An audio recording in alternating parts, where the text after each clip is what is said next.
recording, and hopefully all the tech is working. Parental Advisory.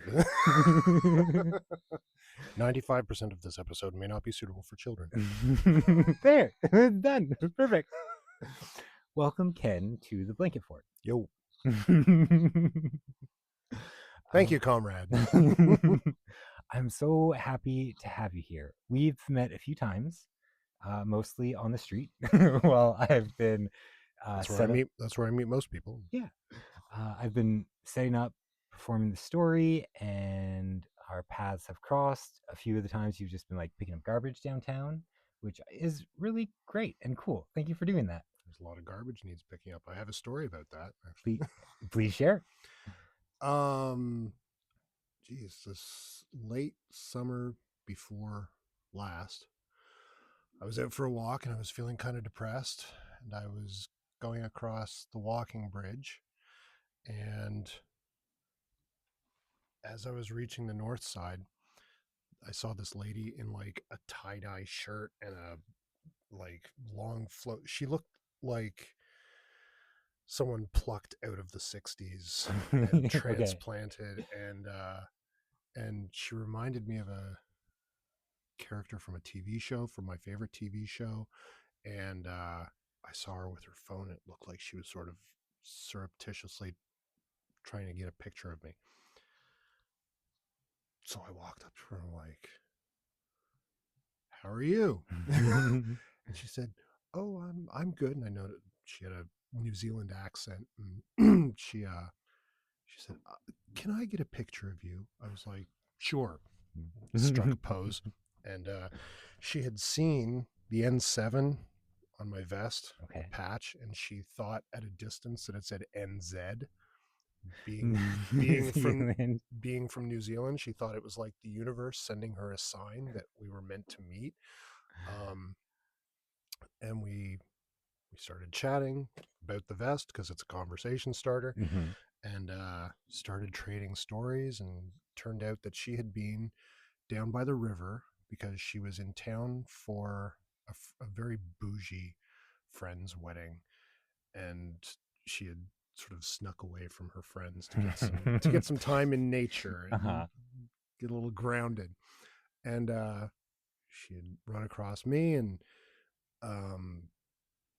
we got to talking, and I was like, I'm just walking around between the bridges, like going around the river, and she, being from outside of town, invited her to come for a walk. And we spent like 2 hours walking along the river, telling stories, and I noticed that she was constantly kneeling down and picking up trash, putting it in her purse. And eventually I was like, that's awfully nice of you. You're not even from here. Like, you don't owe us anything cleaning up our town. And she said, well, you have such a beautiful river. I would hate to see it full of trash, or see like a wrapper end up in the belly of a bird and kill a bird. And I was busy telling stories and talking, and so I didn't really get in on it. But at the end of our walk, before she went off and reunited with her friends, she said some very nice things about me, just from our conversation. She said some really nice things.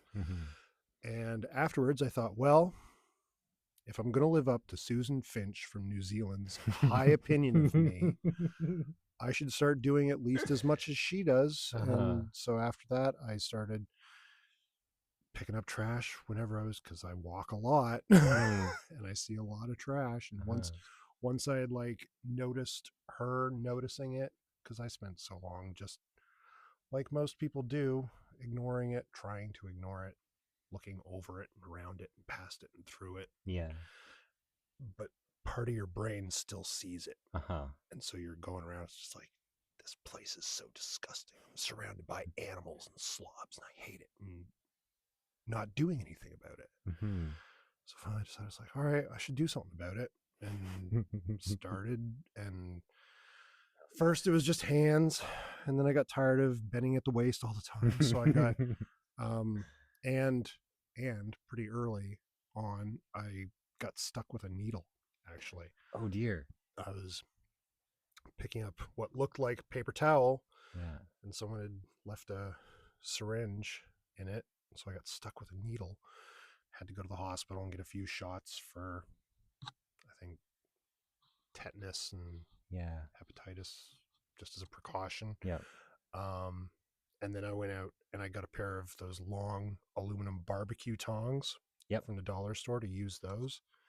And then one day I was walking on Main or Union, I forget which, using those. My back was still hurting a little bit because I was still having to bend every time. And this There's so much trash. So many bends. and this dude sitting in a van in a parking lot, Uh-huh. he yells out to me, he's like, "Hey, who are you with?"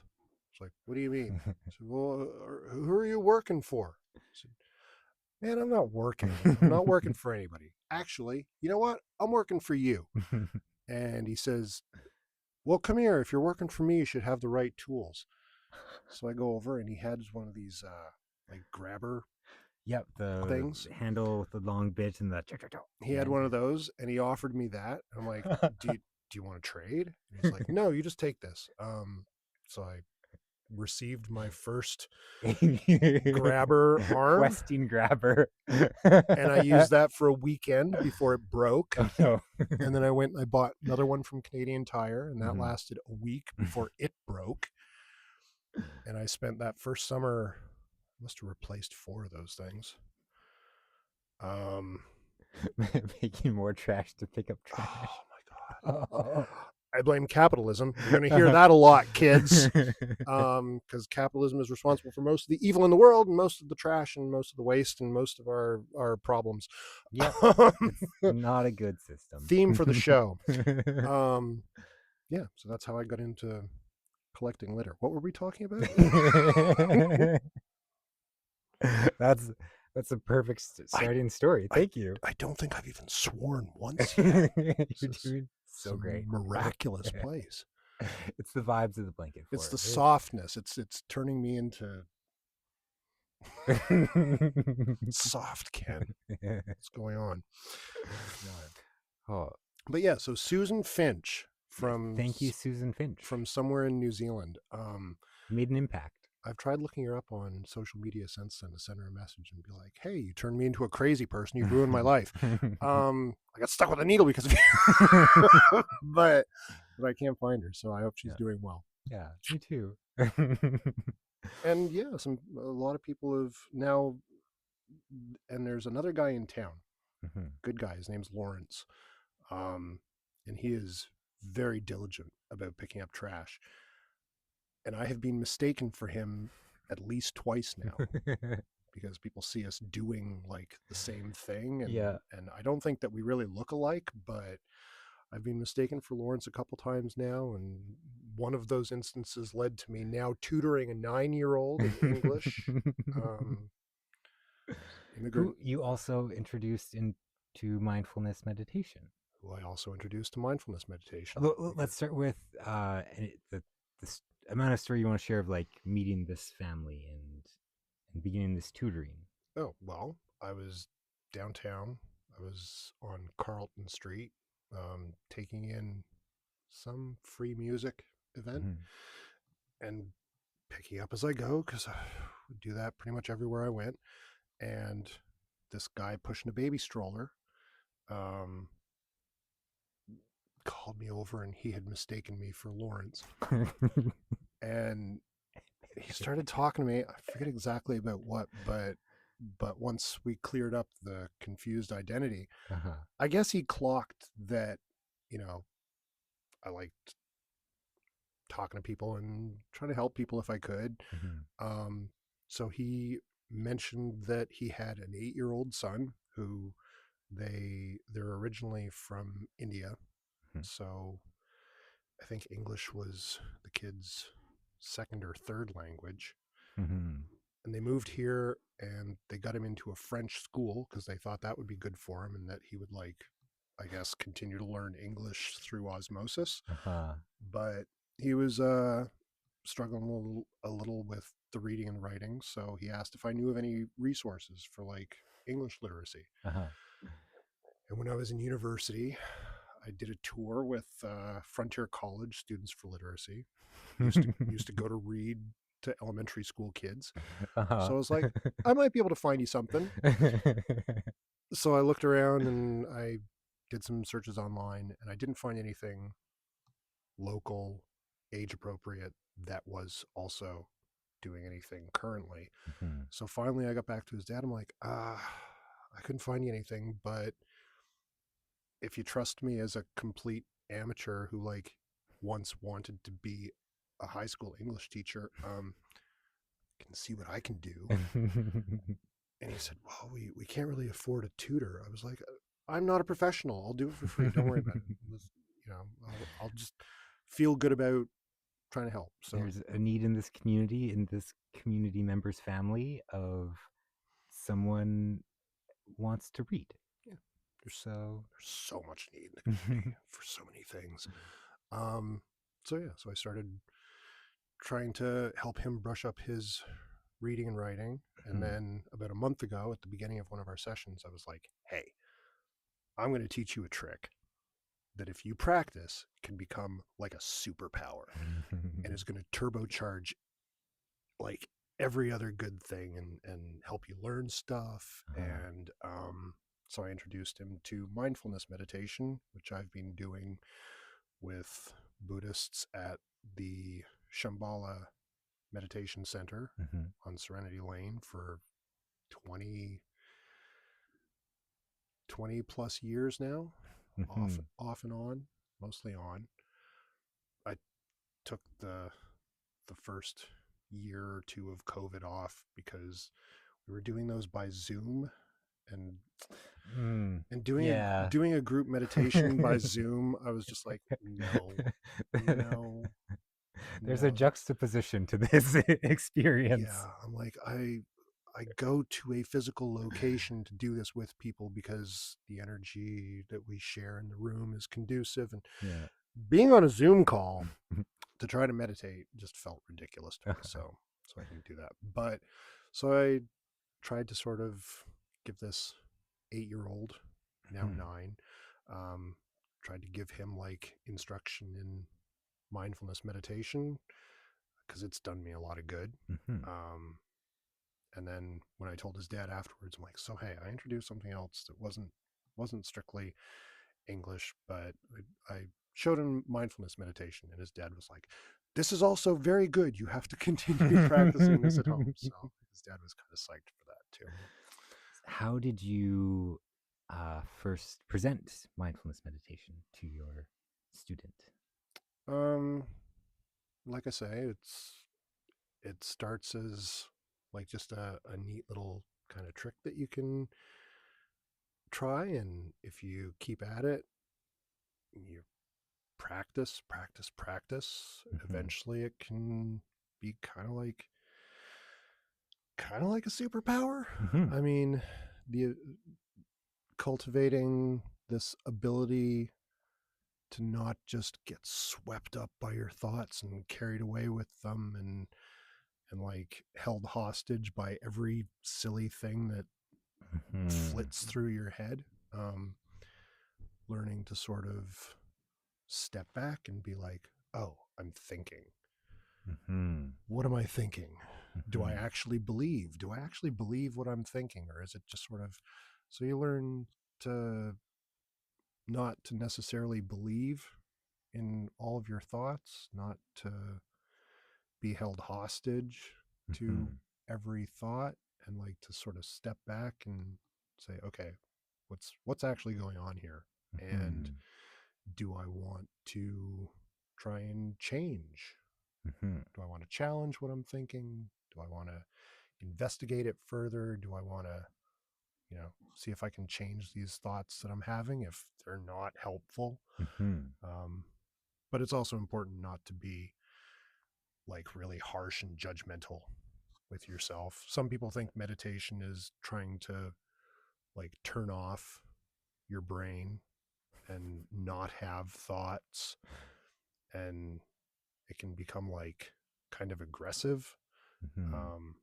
But what we're actually doing is just learning to observe and to notice them as they come up, and to practice putting your attention where you want it, Mm-hmm. so that while we're like formally practicing meditation, where we want our attention is, okay, what's going on in my head? And you just sort of try and quiet yourself and notice the thoughts that come up, and then notice that you can notice the thoughts coming up Mm-hmm. and be like, oh, okay, I'm having a thought.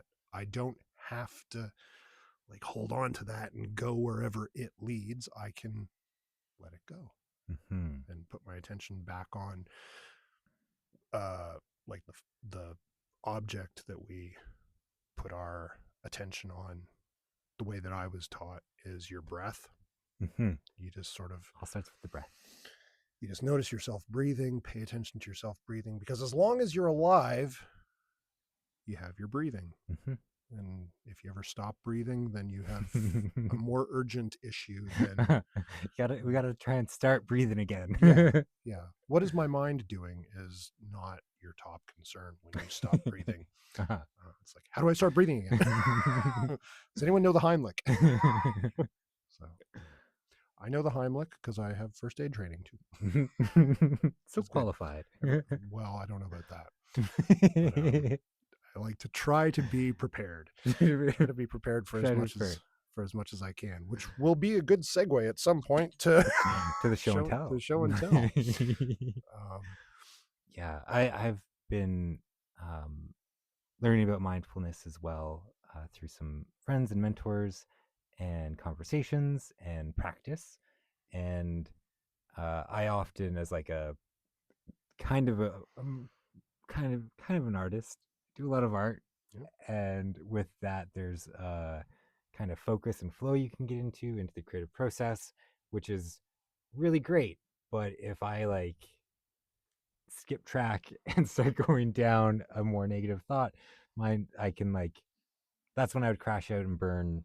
Making art is a lot of energy and excitement going into this one project, and then something happens, and then that becomes all of that energy and excitement shifts to this other thing. And then mindfulness was really helpful to like, okay, wait, I can step off this train, and I can walk over here and get on this other one and put my focus and attention towards that. Yeah, I really think if we introduced everyone, if everyone tried it, and if even like, I don't know, if 10% of people started taking it seriously and like trying to learn to just to pay attention to what's going on in their own heads, instead of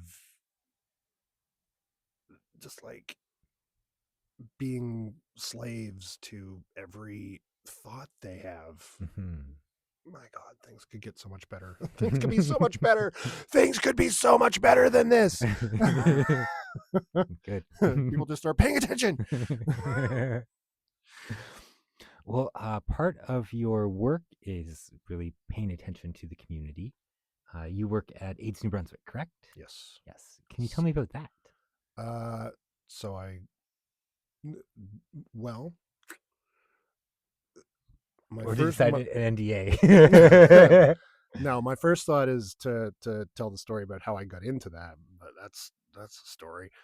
How long is this show? It's as long as it needs to be.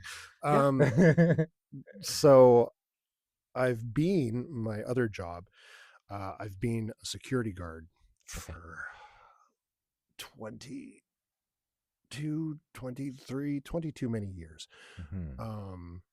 Got into that after university. I went to university thinking that wanting to become a high school English teacher, because I had a really great high school English teacher, Elizabeth Shales, from Philemon Wright High School in Hull, Quebec. Thank you, Elizabeth. Thank you, Elizabeth. She made me want to. She was the first teacher who ever told me, because I was in an enriched English class. had always had a really easy time in English class. And she was the first teacher who ever told me, you can do a lot better than this, because we were doing book reports. We had an option between 1984, The Handmaid's Tale, or Brave New World. Mhm. I chose 1984. I read the first and last chapters, skimmed in between, and just BS'd my way through the book report. Uh-huh. And afterwards, she told me, it's like, I can see you didn't put a lot of effort into this, but you could do so much better if you applied yourself. And no teacher had ever said that to me before. And I started thinking about it. It's like, wow, she actually believes that I could do something like Yeah. better. Um, and I got it in my head that I wanted to be a high school English teacher. Mhm. Went to university, was doing all right, got distracted. GPA went into a tailspin. Took 7.5 years to finish my BA. And then when I could apply to an education degree program to become a teacher, I had friends who I had started or met when I started school, and they had started teaching. And I started hearing about this new thing at the time called helicopter parenting. Have you heard of this? Bulldozer parenting, where they come in like a industrial machine and just try to plow through every obstacle for the kids and harangue the teachers like, why isn't my little Jimmy getting better grades? Well, because little Jimmy isn't applying himself. But a lot of parents don't want to hear that, so they Yeah. blame the teachers. So it started to sound like a nightmare. Okay. So I did not become a teacher. I got a fast food job. I left that after a couple of years because of an assistant manager blowing up at the staff one night. And then I got this security job. My mom was the area manager at the time. I left the fast food job and she says, well, what are you going to do? You need to pay your bills. I said, I know, I'm going to start looking for a job tomorrow. And she said these fateful words, I always need bodies in uniforms. Um, I could hire you to tide you over until you find something. I said, yeah, okay, I guess I could do that. 22 many years later. Um, so I did a while at a call center. Then I did a while at the parking lot, hospital parking lot Mhm. booth, which was offensive because no one should have to pay to park at the hospital. Mhm. Um, and then I ended up at the RCMP headquarters. And after a year there, I thought, well, I still want to be of service to my community. I still want to give back to society. Mhm. Maybe I could be a cop. And I was, at the time, I was also like a very angry young man. Mhm. And I really wanted a gun. So, so I thought, yeah, give me a gun. I can sort these evildoers out. Thank God that didn't happen. Um, I applied and I tested well, and they said I seemed like a good prospect until they found out that I had smoked a little weed behind the bar one night before it was legal. Um, so they're like, well, we can't hire you when you're breaking the law. Mhm. So you go keep your nose clean for a year or two, and come back. We'll hold on to your file. We can resume things when you've proved that you can stay off the drugs. Mhm. And during that year or two, while I was trying to make myself the best candidate possible, like working out, reading criminology books, got my eyes lasered so I wouldn't need glasses. I saw the G8 and G20 happen in Toronto, big economic conference. Yeah. And I saw these lines of black clad stormtroopers. Oh boy, parents of police, parents of kids are going to love this episode, man. Be like, this guy again. um, I saw some quality police work on the TV. I saw like protesters and people just on their way home from work and people on their way to school, all getting rounded up and shipped off to a warehouse Yeah. for prisoner storage for a weekend that sounded like it violated the Geneva Conventions. Look up the Geneva Conventions, kids. Um, and so I decided I don't want to do that. I don't want to subject myself to whatever conditioning, to whatever indoctrination made them think that is service and protection to the community. Mm-hmm. I don't want to become that guy. I want to be able to look myself in the mirror and sleep at night. Mm-hmm. So I didn't become a cop, but I kept working in their building, Mm-hmm. holding the door and answering the phone after hours for 17 years. And almost 7 years ago, my mom died. And I had become a little disillusioned with the government and with law enforcement and all of that. But not completely yet, because I still had this appetite for authority. Mm-hmm.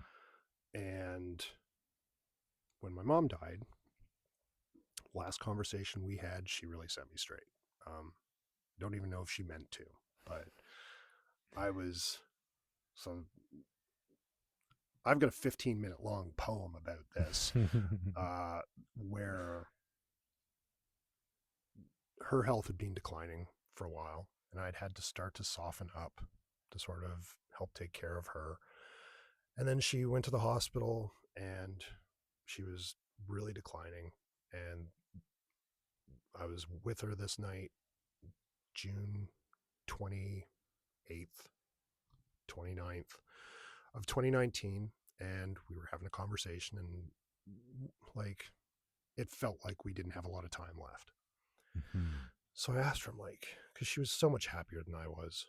And she was, I thought she might be the last good person in the world, besides me, of course. Because I'm like, well, I'm a good guy. The world's full of monsters and trash people, and I hate everyone and bring on the meteor and scour the earth clean. But I love my mom.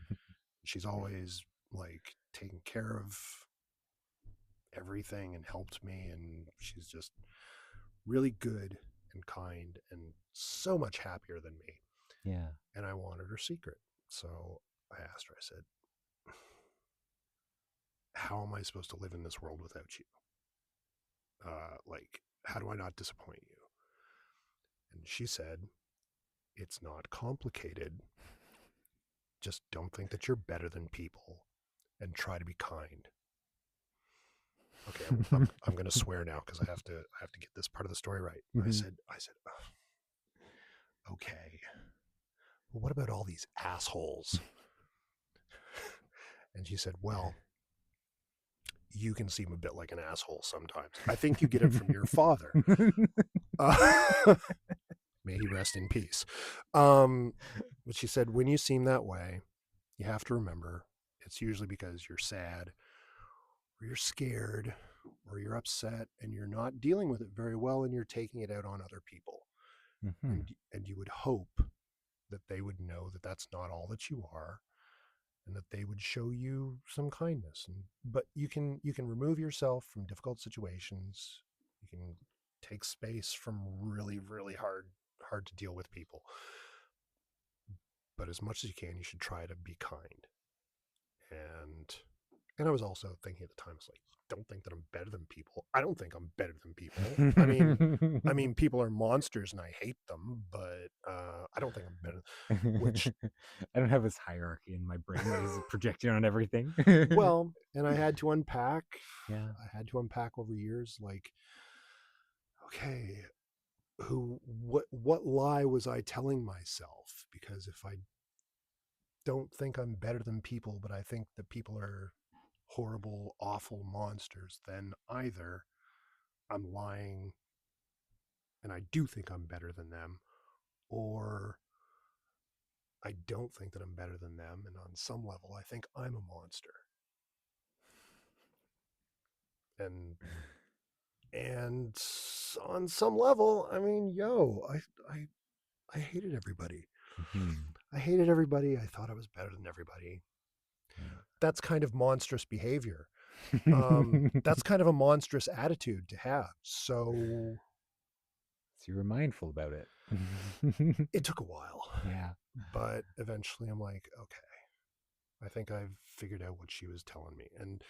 And the day after this conversation, she died. And Mm. I was like, the last light in the world has gone out. It's all going to go to hell if I don't try to keep something of her alive in the world. If I Mhm. don't like remember her and try to make her proud and try to help other people Mhm. the way she helped me. Um, so I've spent 7 years since then trying to become the biggest mama's boy you've ever met. Um, Just want to make mom proud.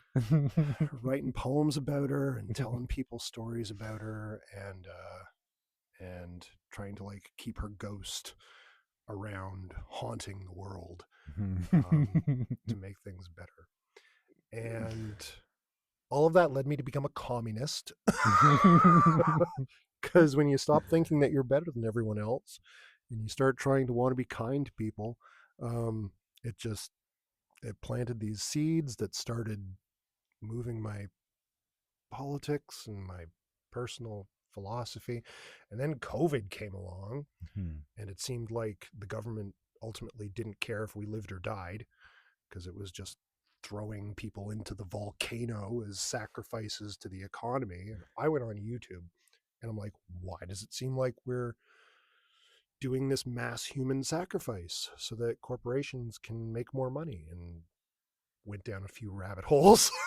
And a few months later, I'm like, oh, I'm a communist now. I started hanging out with other communists and with anarchists and Fun folks. fun folks, the best people you will ever meet, because they care more about everything Mhm. than we are raised and conditioned to care. Mhm. People who like want to save the world, yo. Yeah. Oh, Um, I think I heard a noise. Wait. Stop recording. No, okay. we're good. Um, Sorry. so just everything started to change, and I started trying to become kinder Mhm. and trying to get over myself a little bit, and hanging out with cooler people who already knew how to care more than I did, and learning from them, and hanging out with artists, Mhm. because I mean, just that sensitivity and looking for connection with everything, Mhm. was a really good influence. And eventually that led to me getting myself in a little bit of trouble, because uh 2023, summer of 2023, I was well down this course of radicalization. Mhm. um and Learning other theories. and the Fredericton Pride Committee posted on social media that they did not want uh military or police uniforms marching in the Pride Parade. Mhm. And someone commented on this. Well, what about inclusion? I thought this was supposed to be for the whole community. Me being me, unable to help myself, I commented, fuck inclusion. Bleep that out, right? I said, there are members of the community who don't make everyone else feel very safe, like queer arms dealers and queer bomb droppers and queer serial killers and queer landlords who would march with you on Sunday and kick you out on the street Monday without mercy. And I said, inclusion in isolation is meaningless, liberal brainworm talk, and we can all do better. And I posted this, and I went to see who I was replying to, and I recognized him as a gay cop from work. And 2 days later, I showed up to work and my pass wasn't working anymore. And they called me into an office and they said, "We've had some reports of some concerning social media activity.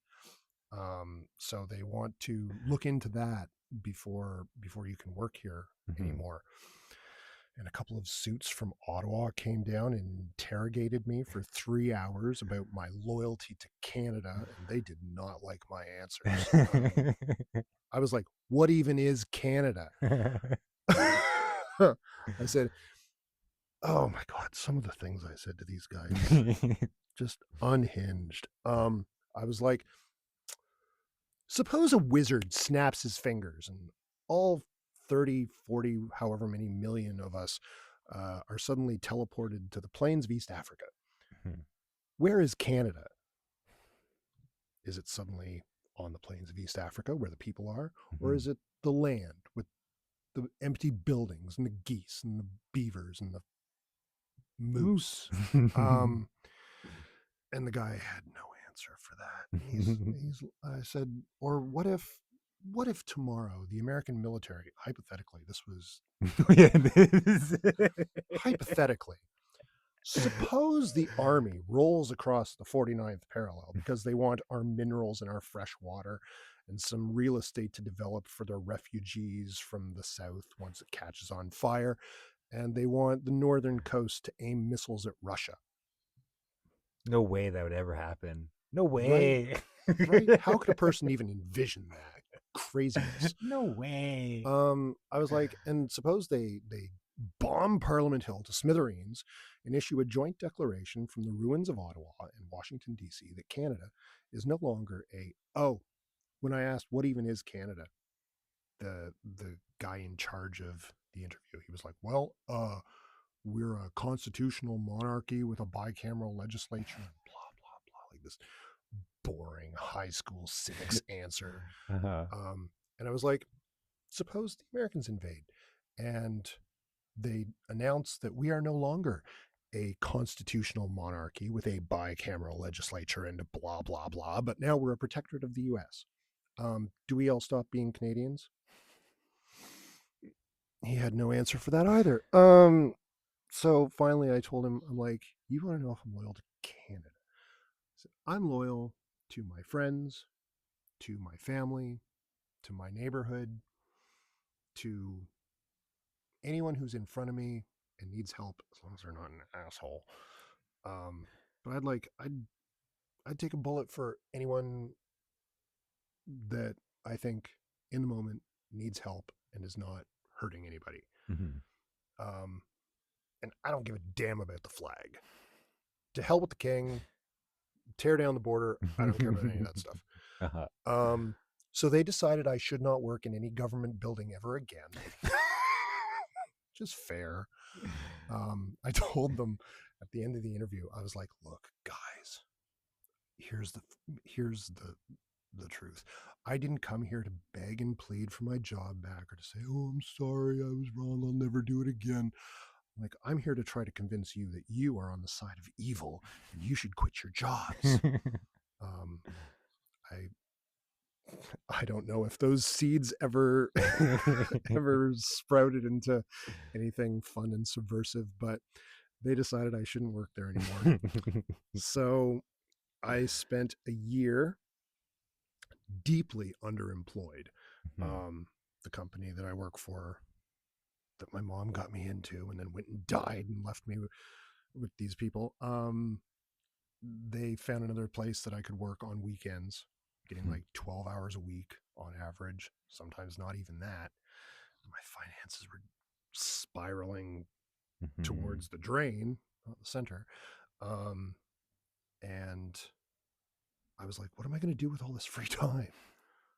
So I got a little high and I went out on some long walks and I collected a lot of trash and I started just trying to like double down on everything. I'm like, I'm going to try to become the friendliest, most helpful anarcho communist you could hope to meet on the street. I started carrying You're very friendly. It was great meeting you a few now, times on the like street. 10 years ago, I was a different person, Mm. but I started carrying a first aid kit Yeah. and just trying to be open to people, talk to strangers, um, stop being so afraid of everybody. Mhm. Because I really think that's the biggest problem, the biggest impediment to Yeah. society nowadays is we're all going around just scared to death of each other. And that's on purpose. Mhm. That's like, that's being engineered and cultivated to divide us and to make us not trust each other, Mhm. divide and conquer. Mhm. Um, and I started just trying to become the opposite of that, trying to become like a propagandist for trust. And I met a lot of people and I I bought some people living on the streets like a pizza every now and then when I could afford to. Hmm. Not that I could really afford to do that very often, but just trying to be helpful, Yeah. trying to make my mom proud, Yeah. and meeting buskers Yeah. and meeting all kinds of cool people, and started like writing poetry again, Hmm. and just sort of on walkabout and trying to develop myself. Hmm. And then I saw this job listing for a harm reduction outreach assistant. Hmm. And I was looking at the job description. It's like making harm reduction kits and then just going out and giving them away. And I'm like, That's so helpful. that sounds awesome. That's like that's a bunch of stuff that I'm already trying to do in my free time with Yeah. no resources. Yeah. um, and it looks like they're paying me to just become more myself every day and like get paid for it. So I applied and had a really great interview and got the job, and now it's best job I've ever had. I tell people I've got the best job in the world because I spend like half my time doing arts and crafts, like kind of like meditative, just focusing on making one harm reduction kit at a time, trying Yeah. to do it as perfectly as possible. Yeah. Trying to find like the most efficient workflow. So Streamline the process. it's kind of an interesting little intellectual Yeah. thing too. I get to be kind of creative. I get to build these kits, and I tell myself like I'm making this for my friends. Yeah. And then I get to go out and give them away. Yeah. And I love giving stuff away. Communists love giving stuff away. Everyone Um, needs some stuff. yeah. And like it always feels like people are happy to see me show up. and I like I get to give this stuff away thinking like this might even save someone's life. Yep. This is something that people can't necessarily just get on their own. And if it protects them from getting HIV, if it protects them from getting like hepatitis, Hmm. um, if I can give someone a needle that, or a pipe or whatever, condoms, we give out all kinds of good stuff. If I can give someone this thing and it just helps keep them safe, Hmm. helps keep them from maybe getting sick, um, like what better job? Hmm. What better job is there? Yeah. And they pay me for this. I love it. The only downside is I need more money, but everyone needs more money because we live in this capitalist dystopia hellscape. So, Mhm. um, and then I still do the security job on the weekends, but I'm looking for something to replace that Okay. because that is 20 minutes out of town. I have to borrow a friend's car every weekend, Oh, there's steps to it. and it's just protecting some private property where I wish the workers would unionize and seize the means for themselves. And it's hopefully the owner of the place doesn't see that. I don't want him here anymore. I don't think we have a huge viewership, so hopefully not. You never know. This might go viral. This might be like your most viral episode.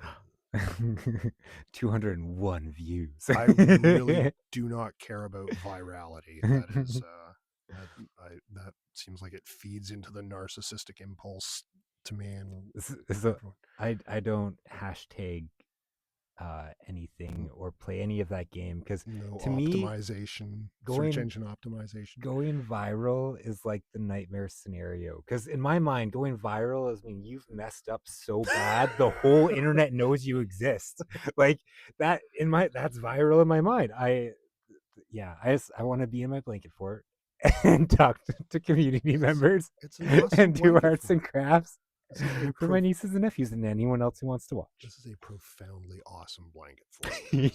I mean, it's the first blanket fort I've been in since I was maybe 8 or 9 years old. But The extra high ceilings really helps. Having yeah, like a 9-foot blanket fort. yeah, and for anyone trying to like go back and rescue their inner child, and like rehabilitate them and be like, it's okay. It's okay. We're going to take care of you. We've come back to save you from the wolves. Um, Build a blanket for it. build a blanket for it, and go find your whimsy again. 'Cause we get old and we take ourselves so seriously. I'm working on a new introduction for the show where when I go visit some family out west, I want to build a blanket fort with them and then have everyone sort of crawl in, and then the camera will like go into the blanket fort and then we'll be transported to this blanket fort. And the hope is that viewers build the blanket forts at their home and then have a little screen in the blanket fort, do craft along, story time, join in on the fun in the blanket fort, Yeah. and then we're only one fabric wall away because this is the infinite blanket fort at the heart of story, so it's connected to all of the blanket forts. Right. Just remember to get a fire extinguisher, kids, because Two. two at least. I gotta get another one. At least 2 fire extinguishers if you're going to build a blanket fort. Especially the scale. And don't invite over any fire inspectors. Yeah. Yeah. I found when I have been sharing the story out on the streets, the best conversations I've had with people who have like really understood the story, were really engaged by it and had a lot of like really thoughtful questions after it and like very lovely comments. Yeah. Like mostly anarchists and a few Buddhists. Those have been the best conversations that I still remember. I'm like, I I the reason I came out today was for that conversation. Mindful people who hate authority Yeah. are the happiest, best people in the world. Yeah. You can quote me on that. Yeah, I said it. Okay. Well, this is supposed to be an interview, so I do have some questions I would love to ask. All right. I Question. love answering questions. Oh my God, I love answering questions. Well, this first question. Interrogate me. This first question is very critical to the blanket fort ideology. Okay. What is your favorite sandwich? Oh no, I didn't prepare.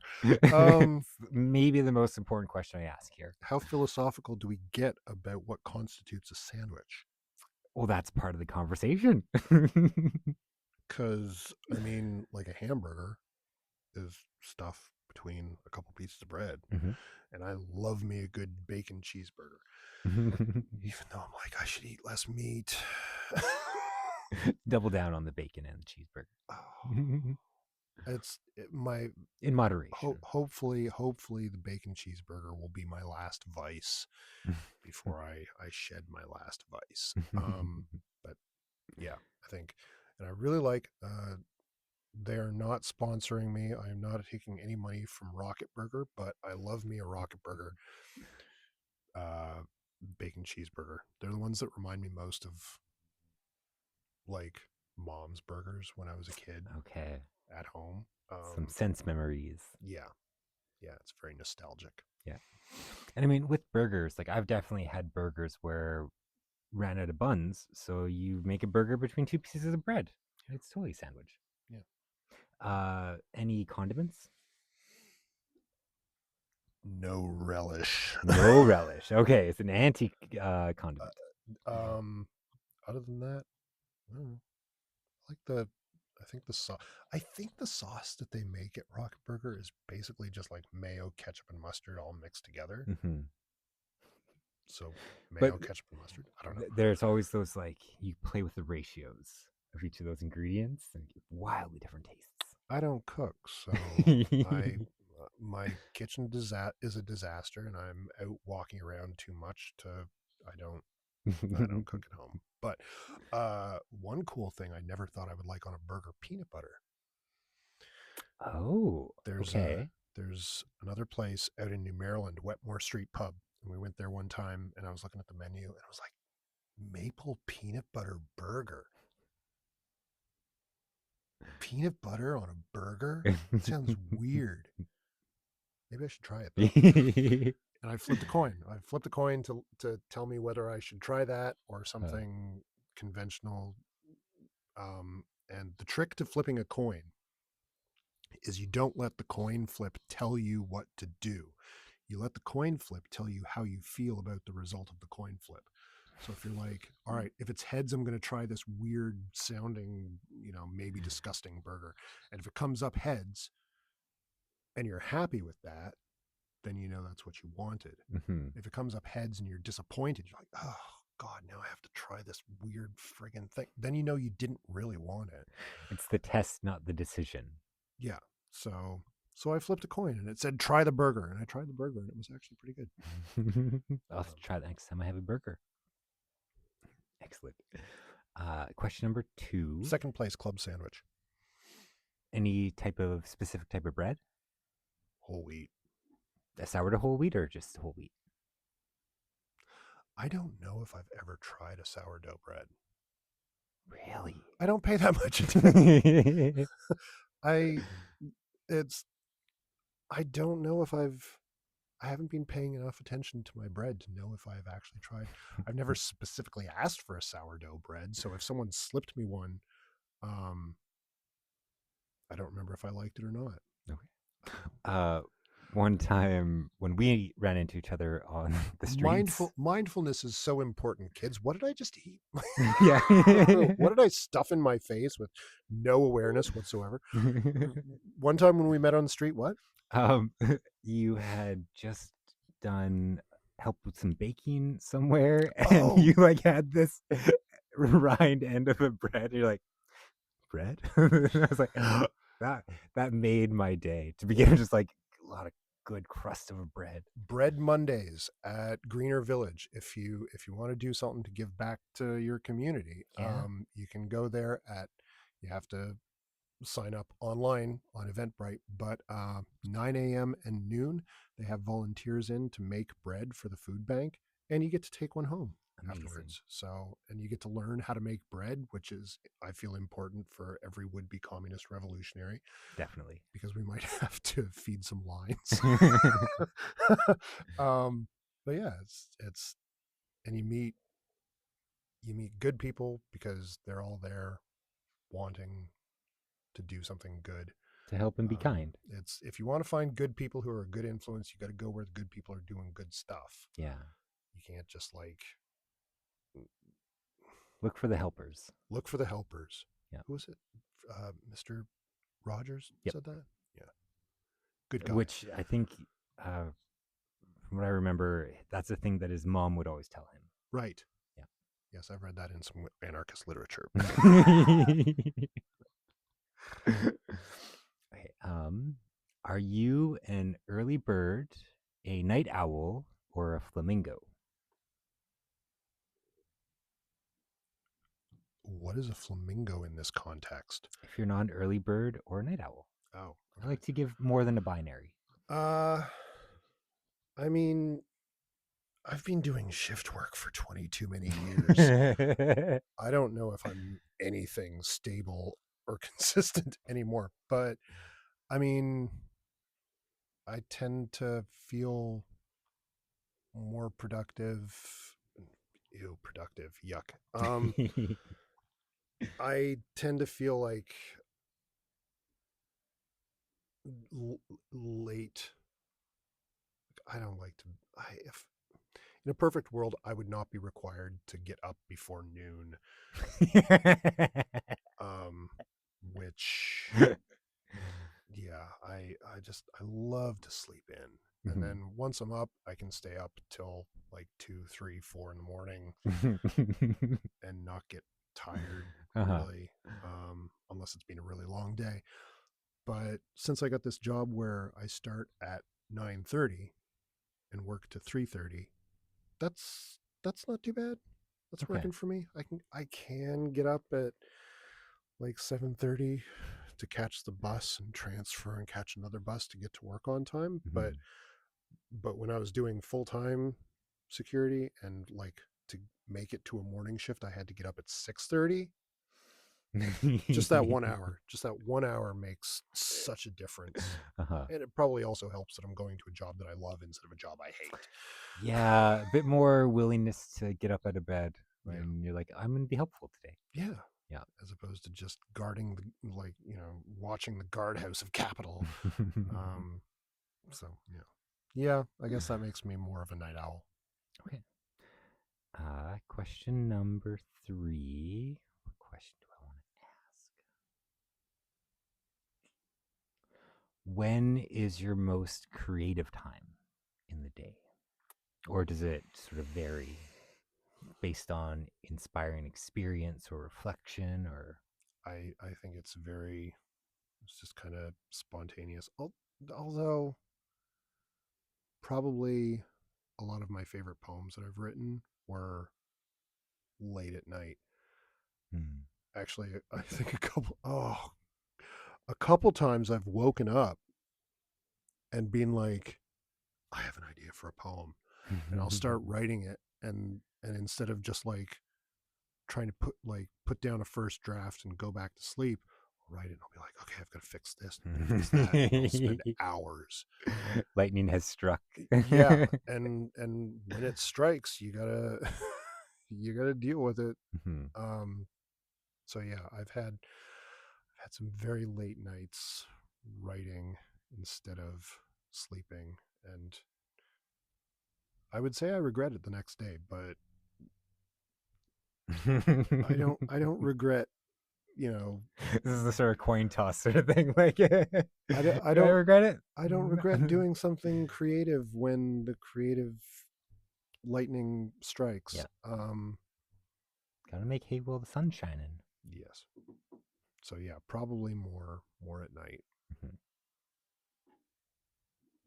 And so you've been writing a lot more recently, poetry.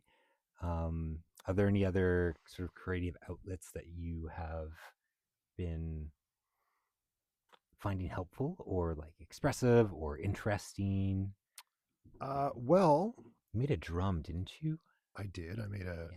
I made a drum with an indigenous elder from South America named Carlos because some witch friends invited me to a full moon drum circle uh, that I was like, yeah, sure, I'll check that out. Sounds cool. So I went to that and met some lovely people, Mhm. and they had some extra drums, so I got to play a drum, and then afterwards they said, and if you'd like to make a drum of your own, there's a workshop that Carlos runs, and one of the friends who invited me to the drum circle sort of like sponsored me, gave me like half of the money that I needed for the Amazing. workshop, and we spent 8 weeks. It was originally supposed to be 6, but we had to like take a couple weeks off because of weather Yeah, and yeah. stuff. So like 8 weeks making this drum.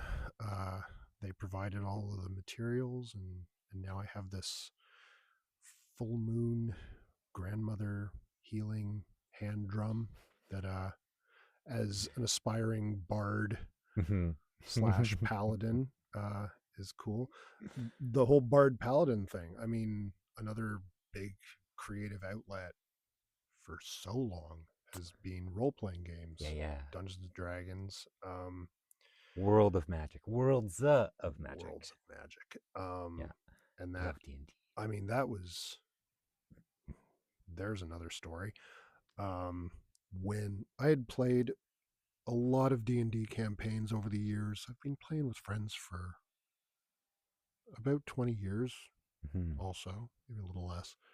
Um, and I had played so many like Luke Skywalker knockoffs, like Timo Luke Skywalkers, Mhm. where it's like tragic orphan, the evil empire came and wiped out his family or destroyed his village, and he's on a quest for revenge, and he's got to unlock his power, The special boy. and special boy has to become like the new warlord and conquer the evildoers and blah blah blah, Mhm. bunch of cliches. And um, the summer that my mom died, Mhm. a friend was starting a new D&D campaign, and I was invited to play. And I because of the politics that I was learning about and getting into, and because I wanted to like pay tribute to my mom, Mm-hmm. I was like, I have an idea for a character. I want to play someone who is like completely unlike anything I've ever done before. Yeah. I want to do something subversive. I want to play like get completely out of my usual headspace, Yeah. try something new.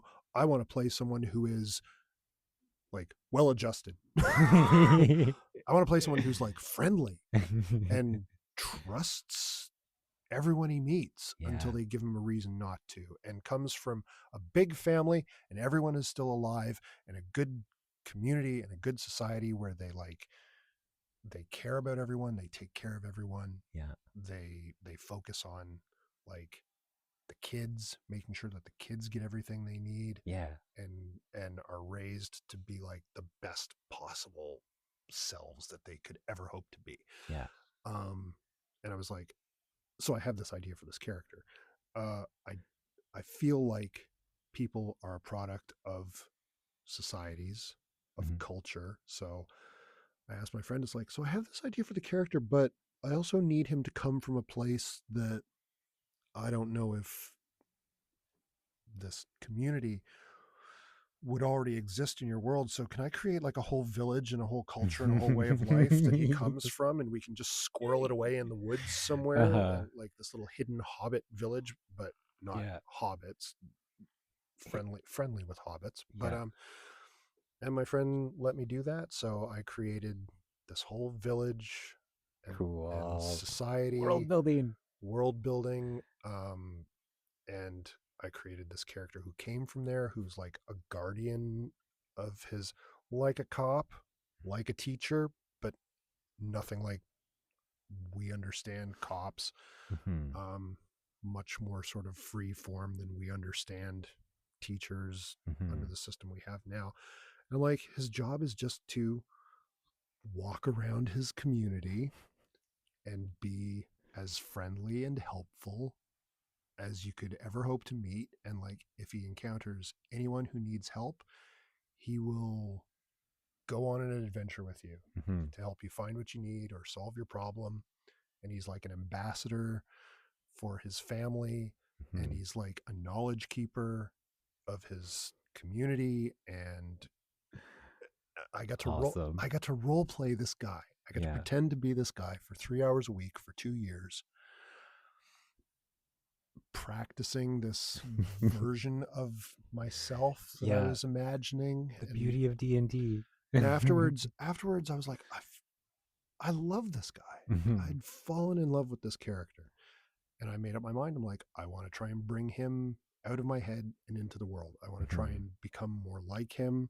I sort of started imagining him as like my imaginary life coach Mm-hmm. slash job mentor. Uh-huh. Um, so I'd go for walks and sort of imagine him as like the little angel on my shoulder Mm-hmm. telling me, it's like, those people look friendly, you should make conversation. And the first couple times I'm like, are you crazy? I don't know them, they could be mean, they could hate me and try to kill me. But he's like, no, I bet they're nice, I bet they're nice. You're And just be friendly, and if they're mean, then you don't have to keep talking to them, but Yeah. just like give it a try. And the Yeah. first day that I really listened to this guy I was imagining, I was walking down Regent Street. I saw these two guys up ahead of me on the sidewalk, and I'm like, doing the math in my head. I thought, the pace that I'm walking and the pace that they're walking, I'm going to pass them, but it's going to take a couple minutes. While I'm walking like alongside them, like, Slowly coming closer. this is going to be weird. This is going to be awkward. Uh, There's nothing in the world worse than awkwardness.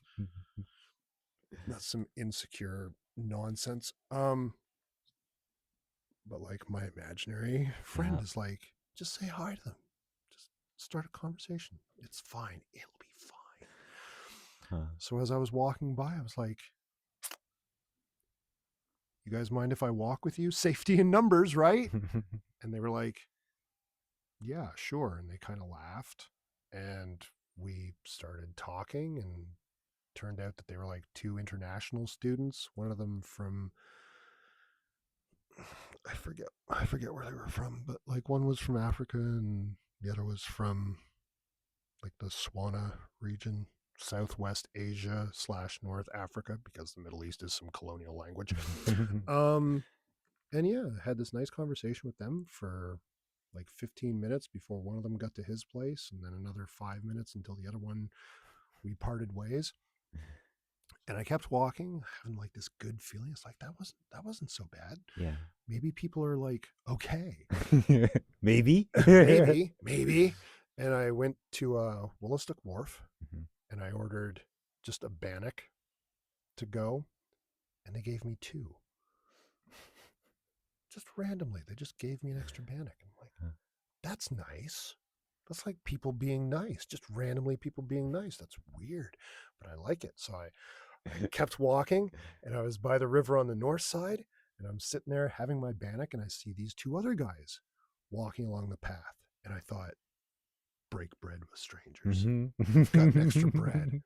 So they got close, it was like, uh, hey, the restaurant gave me an extra bannock. Do you guys like bannock? Like fried bread?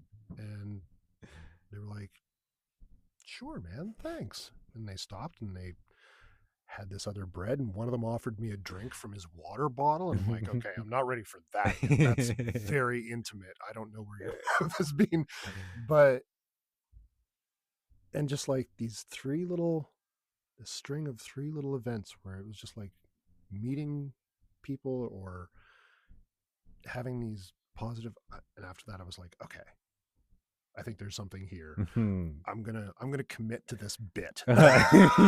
Commit to the bit. This feels like there's maybe something here. I Yeah. should see if I can keep this momentum going. Yeah. I want to keep feeling like this. And so ever since, it's just like trying to make my mom proud and trying to bring this imaginary better version, happier, friendlier, more helpful version that I Yeah. dreamed up of myself out of my head and into the real world. Yeah. And how do we get on this question again? Oh, I have Oh, no we were talking idea. about creativity, Yeah. D&D. Yeah. So like as a creative outlet, role playing Yeah.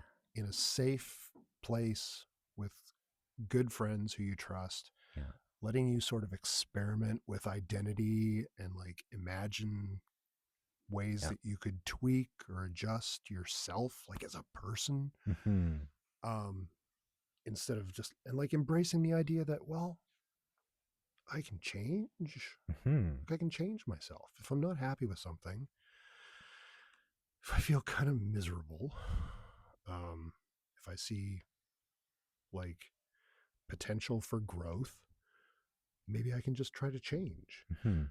And maybe I can like rehearse these changes with my friends, rolling dice around a table and Saving villages, fighting dragons. saving villages. And my character was initially not super popular with my friends and the rest of the party, because Really? I mean a lot of D&D is murder hobos, Yes. where they're like, okay, there's some guards on the road up ahead and we need to get past them, so we'll ambush them and kill them. And my character was like, let me talk to them, because diplomacy was his superpower. Uh-huh. Because he came from such a good, trusting, friendly society. And I was like, this guy, his job is to make friends with people Yeah. and to connect with them and to like help everyone get what they need. So I played him like that. Mhm. And he would like, yeah, he would try, and if it looked like a fight was about to break out, he'd try and make friends with the other guys first. And it didn't always work. But sometimes it does. Sometimes he still had to fight, but sometimes he could like just work things out with people. Yeah. And sometimes the rest of the party was like, what was that? I had How all did my spells ready, laid out. I knew what I yeah, was gonna do. how did you do that? Like we didn't have to fight. So I'm like, superpower, yo. Um so yeah, that's been, and ever since then I think a lot about how like role playing games as an outlet for creativity can be like very therapeutic Mhm. and helpful for people, and not just fun, but like good for your development. Meaningful. I've got this idea right now for like helping people who want to feel empowered. Like, what if I just escorted them on like a quest around town? What if I like offered my services, not for pay, but just like for the satisfaction of doing it? What if I just sort of like offered to escort people on a little personal empowerment quest that like takes a day. We walk around town, we do something that they want to do, that they feel kind of like they aren't sure that they can do on their own. Like maybe they're afraid, like maybe they feel like they have to go somewhere that they don't feel safe going. I'll go anywhere at this point. I ain't afraid of shit. Except that thing that we talked earlier where you have to do laundry. But I've kind of gotten used to over the last few years, just like maybe it's a little full of myself, but I'll kind of go anywhere. And I've gotten to the point where I'm like happy enough, comfortable enough. I feel like I've done enough stuff that satisfies this desire for meaning that, like, if you popped me right now, you're like, okay, okay, I'm leaving something behind. I'm leaving some poems behind. I'm leaving behind a bunch of people who think of my mom sometimes, even if they never met her. You can keep doing more days, but if today is your last, it was a good day. If today's my last, it was a good day. It's a great place to be. And so, like, if someone needs their hand held to go somewhere scary and do something that scares them, I'm like, yeah, I'll come with you. Jumping out of some airplanes helped with the courage. Like, you do enough scary stuff and survive it, and eventually you're just less afraid. I think that's a big part of why people are so afraid, is because we're sort of used to running away from stuff that makes us scared, or hiding from stuff that makes us scared, and we're so conflict averse, avoidant, and people just want to be like comfortable. And I think we run and hide from so much that we could use a lot more courage. I think. And having a question buddy, that's gonna help. Yo, we can form a party. Bard Paladin, Bartificer. I think I know a wizard. There's this guy who rides my bus with a wizard hat. So I started calling him Wizard. And we got talking about D&D, and then there's actually, I think he's a pastor who comes to karaoke at the bar. And whenever I see him, I'm like, cleric. So we need a ranger. We need a barbarian, maybe, or a ranger, or a warlock. I know some witches. So yeah, we're well on our way to assembling an adventuring party. Fantastic. Next question. Having a great time. I'm not sure how much battery. Double check the battery. This interview is going to kill your battery. It's still going. We're getting. I'm still amazed at how little cussing I've done. Yeah. Usually I'm like a sailor. Well, now the times you've used it is for emphasis. Right. Emphasis. Yes. You have to put the right emphasis on the right syllable. Next question. Well, I do want to get into show and tell, but we moved to a different space for the show and tell. Do you have any questions for me? Or a question? In the heart of the blanket fort, what comes to mind? What are you most afraid of? Ooh. Because if you can name it, you can confront it. Is it shitting your pants in public with a dead phone so that you can't call people? That would be a nightmare scenario. But I think what I am afraid of,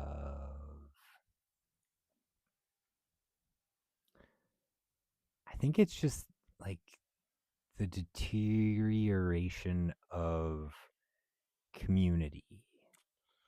Because so much of my art is based in community. I go and share the stories and scrolls with people because it's a magical thing that tells a story of community Yeah. and gets people to stop for 15 minutes and experience it with whoever is with them. And uh, it's that stopping in this hustle and bustle and the flow of the stream to be like, I'm going to stop and experience this thing, and hopefully they feel inspired to create something themselves. And the ideal hope of that is they make something that they want to show their friends. Because for me, Keep the connection train yeah, rolling. yeah, Yeah. I've always shared so much of my art, and I've seen the effects of that ripple of you share it because you want to share it, and then take it fully out of capitalism of I've met so many people who have had such amazing art skills and passion, and then they burn themselves out because someone convinced them that what they're doing is not worth it unless they can sell it. Monetize it. Yeah. Yeah. If you're not on the grind, then you're wasting your life. Yeah. Well, that's monstrous ideology. Yeah. And so that mindset makes everything an exchange of money, or Transactional. yeah. Yeah. And so you're not connecting or sharing with anyone in the community when your creativeness is transactional, right? Like that It's a nightmare. yeah. Yeah. So yeah, that the fear of, I guess it's the fear of people, Not caring.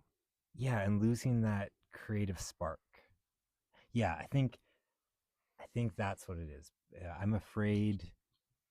I'm. I don't know if I'm afraid to all lose my creative spark because it's a bonfire. But seeing, The lights go out everywhere yeah, else. yeah, Yeah. and knowing the consequences of that person might feel more isolated, and then that just is another step away from community and Yeah. being excited to share something you made. Like for a lot of my art, I know it's at a done or presentable level when I want to show my best friend Jesse because I want to see if it wows him, or what he thinks of it, or I want to see his reaction out of it. I have a few friends. One friend, Logan, I try and make him roll his eyes. One friend, Kirby, I try and make him sigh. And my friend Jesse, he has this laugh, smirk kind of thing of it was unexpected. I did something unexpected. And I've known Jesse for 15, 20 years. So it's hard to be unexpected with him. But if I Right. can get him to do this one reaction, I'm like, yes, I did it. Mission accomplished. Yeah. Well, if it gives you any hope, comrade, Mm-hmm.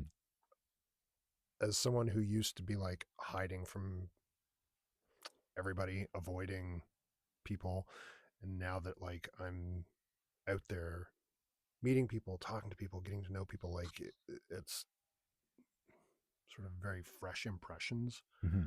of people. Um, I feel like something is going on. More and more people, I think, are coming around to this idea that like, no, we need to get back to community. We need Mm-hmm. to, and I mean, it's there's a lot of inertia to overcome. There's a lot of damage that's being done. There's a lot of frightened people, but I feel like the interactions that I have with people, there is this growing appetite for like wanting to get back to trusting and connecting and building community Yeah. and making art and Yeah. like finding meaning in people's lives, and Hmm. just because so many people are so fed up. Yeah. So many people are just like over this dystopian nightmare that we've been marinating in for so long, and they're just like, I want to kick over the pot, and I want to start, like, just about everyone I talk to wants things to get better. We just need to Yeah. have more conversations about how to actually do that. Yeah. And the people who are like completely checked out, just NPC drones in the Matrix and don't